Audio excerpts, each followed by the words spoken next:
Una serata in allegria tra musica e cabaret, ricordando il mitico trio Pacai, storica formazione musicale carnica che ebbe grande successo negli anni 70 fino ai primi anni 80, portando il folk made in Cleulis nel mondo, animando feste, sagre paesane, incontri dei Fogolars Furlans, tantissime manifestazioni.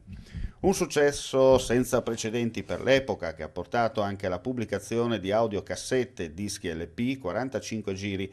La Carnia, ma non solo, era contagiata da quel genere. Vuole ripercorrere quella magica atmosfera il programma dello spettacolo di Natale che la provincia di Udine ha organizzato quest'anno per la popolazione. L'appuntamento con Riquart dal trio Pacai è per venerdì 22 dicembre alle 21 al Teatro Nuovo Giovanni da Udine. A Palazzo Belgrado il presidente della provincia di Udine Pietro Fontanini, insieme a Fabrizio Pitton, presidente del Consiglio provinciale, Massimo Mentil, sindaco di Paluzza, hanno presentato la serata e rivolto l'invito alla cittadinanza a partecipare.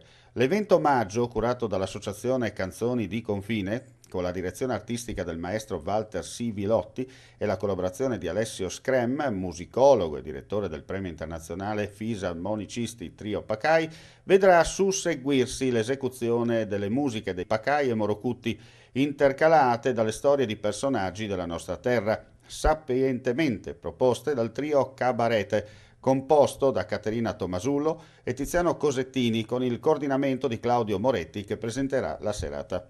L'ingresso è gratuito previa prenotazione. La sera dello spettacolo saranno distribuiti gli eventuali posti disponibili.